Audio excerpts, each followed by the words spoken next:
That was quite an excellent panel. Entertaining and informative, don't you agree? Yes, it was. Excellent. Here, here. I took notes. Me too, but there's so much I still don't know. Yeah, there's something I really didn't understand. Maybe we can ask questions and the fat guy who talked a lot will answer them. Hey, dat is een excellent idee. But how do we express our interest in asking a question? Maybe I will raise our hand here. Will call on Usta's car question.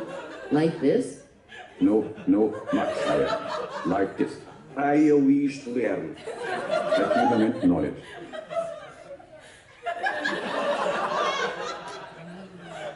Where the hell did Chinese Nicolas Cage come from? Hell yes.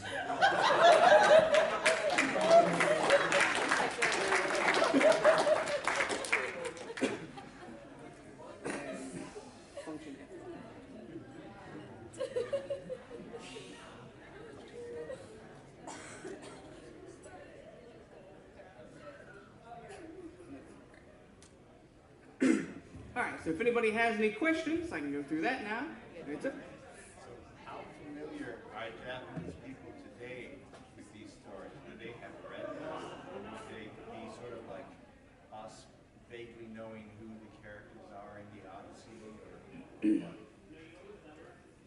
With the pervasiveness of how much these stories are used nowadays, I mean, this is just a sampling of what's out there. I can't remember my notes. For instance, Kuragame Hime, Jellyfish Princess. There's a character in there who is very deep. She is an RTK otaku. I'm told she's one of the more annoying characters, but she uses a lot of references to RTK. And it's just assumed that people would understand these are RTK references. Even if the average Japanese person doesn't know the story and hasn't read it, they would still have a vague knowledge of it. Another one, Prison School, I also haven't had the opportunity to watch yet. They were earlier, yes. One of the characters, once again, she's very into RTK. She's in the school's library. They've got Chinsho's Records of the Three Kingdoms. She's really big into trying to collect RTK figurines. It would be probably more than, simply we know of the Odyssey. They would have a stronger grasp of it, studied more there.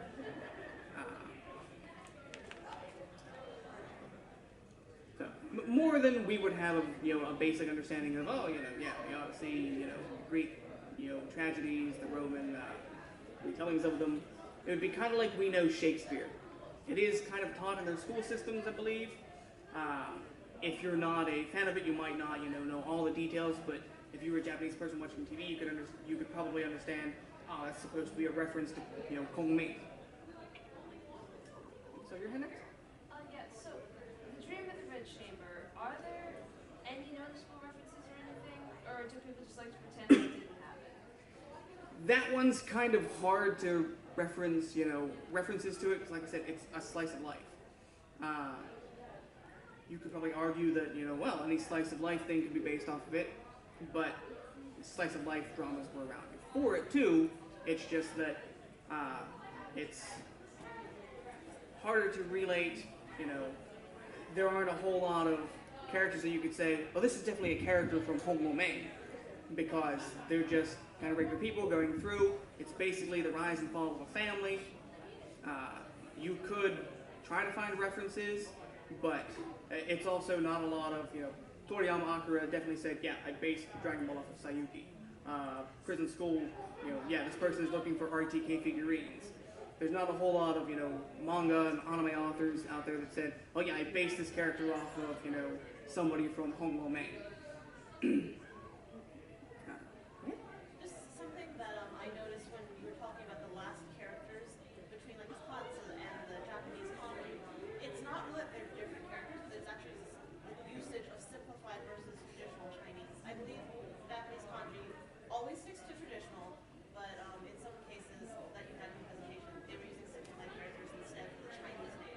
Correct. I believe that I used, at least in some cases, the simplified Chinese, or the Chinese version. But yeah, I believe you're right. Kanji is always based off the traditional.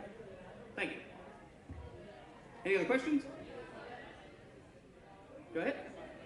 Earlier you mentioned about the difficulty of translating something like Dante's Inferno to the language. I know one of the most popular version of the Three Kingdoms was done by, I think it's Robert Moss.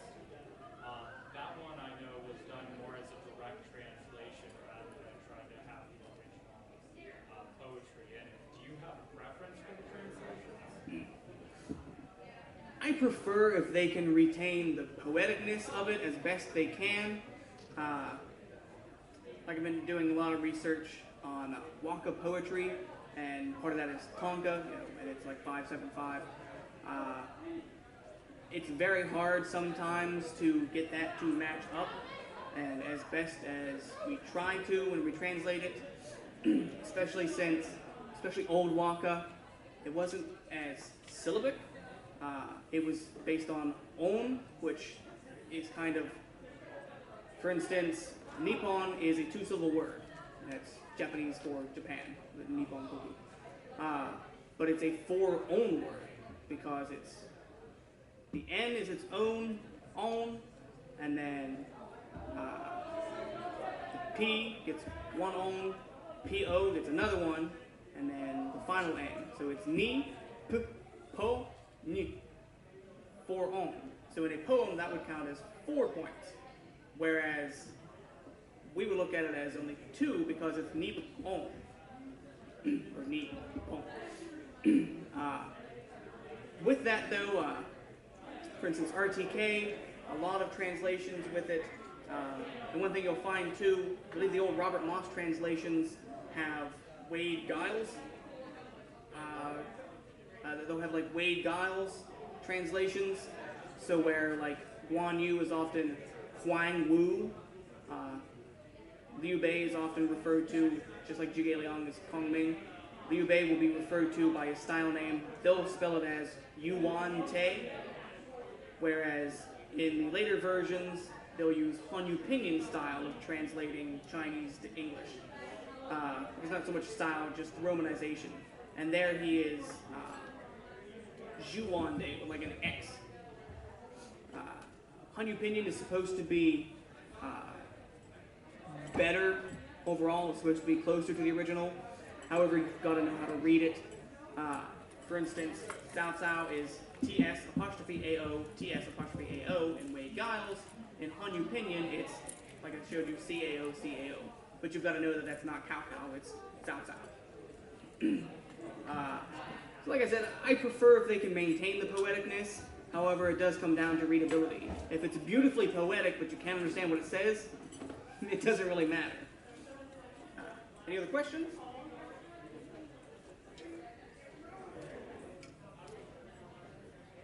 Got another? Three Kingdoms questions at you. A lot of the characters, especially in the Dynasty Warriors game and the Katsu 2 game, are based off of operas that were based off of the Three Kingdoms as well. So, I'm not sure how that fits in as much, but then there's the entire other novels and written pieces that are based off of it too. Oh yeah. That's another thing. Kabuki uses a lot from the Chinese operas of the times too. One of my favorite is Zhao Yun. He's fought through numerous battles. He's into, I think his 60s, it may have even been his 80s, I can't remember for sure. But he's now an old man. He's fought through hundreds of battles, and he's there, he gets out of the bathtub, and his wife looks at him and she says, "Wow, you're 60 years old, you've been through 100 battles, and not a scar on you." And he says, "I've never been struck by an opponent." So she pulls out a sewing needle and she's like, "Oh, I'll bet I can strike you." And she chases him around the house. He's naked, running around naked, and she's chasing the 60-year-old man with a needle, and she pricks him with the needle, and he bleeds to death.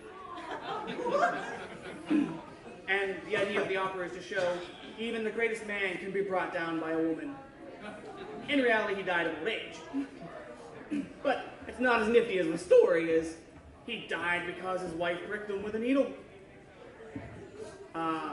Similar one, if you read old versions of the Peach Garden Oath, Liu Bei, Guan Yu, and Zhang Fei swear an oath of brotherhood.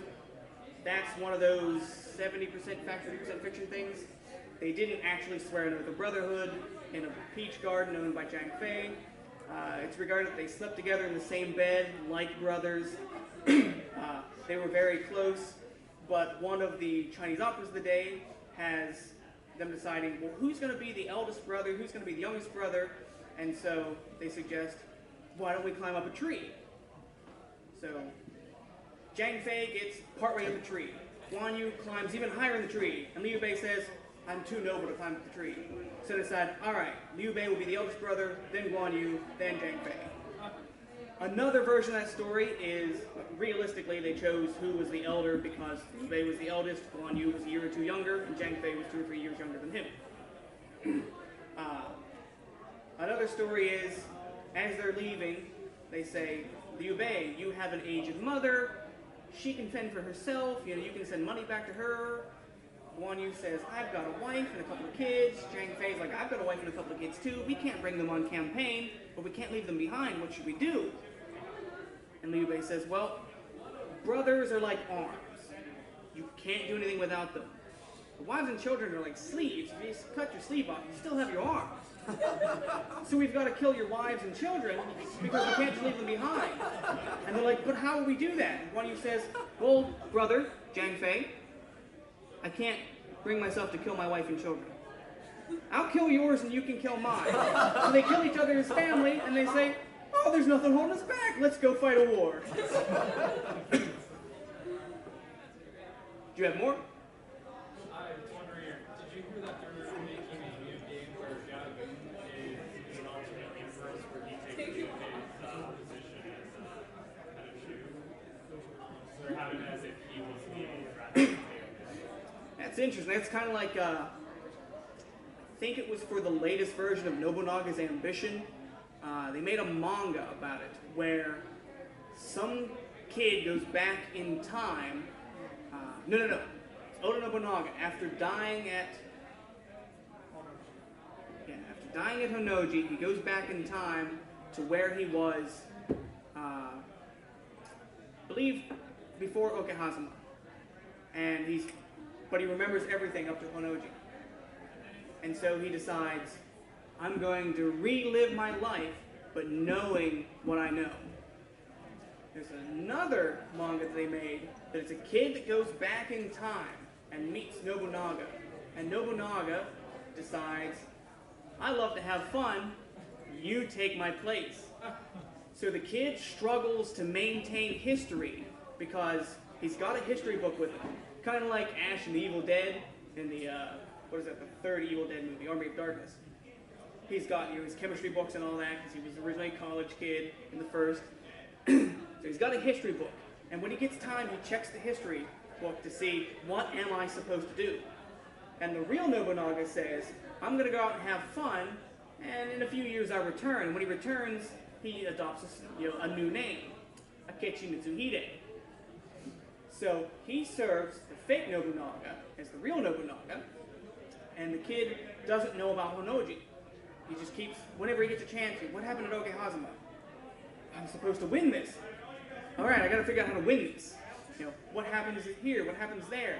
Who are the Honganji? Oh, I'm supposed to fight them for 10 years. Ah, geez. All the way up to Honnoji, where he,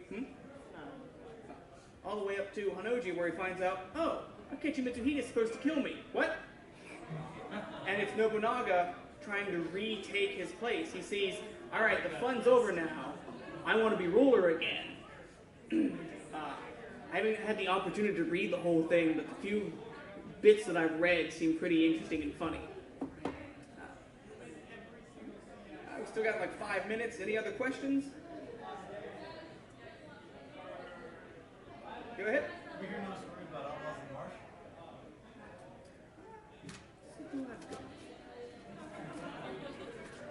I say, depending on the subject, you could go on stories forever. So, if I was better retaining knowledge, I could probably recite some to you as well, but... I can't remember if it's Wu's song or not. It may be a different character. but yeah, I think it is also Wu Song. He comes home and he's got a real ugly brother. His brother is a midget. He's messed up in the face, real ugly looking, and he's married to a beautiful woman. And the joke around town is, how did this ugly beast get this beautiful woman? Now, it's Wu Song's older brother, so he is the elder brother of the family. Wu Song comes back home, and he hears tales that the wife, Pan Jin, I love that I remember it's Pan Jin, but I'm not totally sure if it's Wu Song. Pan Jin is sleeping around. So he confronts her, and she's like, no, I'm loyal to your brother, da-da-da. All right, fine. Wu Song leaves. When he comes back, his brother is dead. He has the body exhumed and tested. He's been poisoned. He thought it was kind of weird. My brother died. I didn't find out about it until you had him buried. It took you 3 days to tell me, you buried him the next day. Something's crooked here. So Pan Jin, actually it might be Pan Lin, anyway, Lady Pan, she says, well look, your brother's dead, why don't I marry you? I am his widow, we can maintain in the family. He says, no, I can't take my brother's wife. So she tries to seduce him. He later finds out, like I said, he exhumes the body, tests it, brother's been poisoned. He finds a witness, okay, I own the local tavern, I helped your brother's wife poison your brother. He's like, all right, I got a witness and I've got a target. So he breaks into his sister-in-law's room. She's in bed with another man. Wu Song grabs him by the throat, strangles him, grabs her. Now she's naked. This is why you can't search the story on Google, because it is this particular story is very popular in Korea. They have statues of him. She's got her breasts out. She's stripped naked.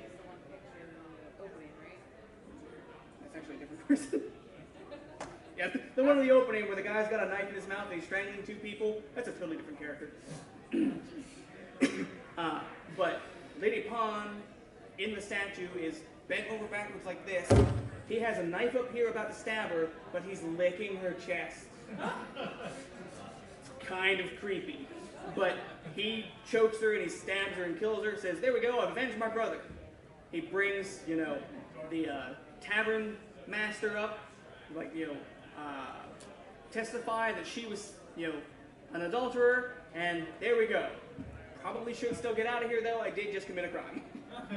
And that is his last stage. This is, should be after he fights the tiger. This is his last stage before he joins the Yangshan Marsh Outlaws.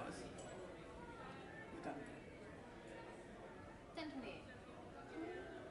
If anybody's got a short question, got another minute or two. Nothing? All right then. Thank you for coming. If you like this and you like Japanese stuff, thank you. 1:30 tomorrow in this room we have Samurai Myth Conception. We're going to look at modern media portrayals of samurai, and we're going to debunk a lot of that.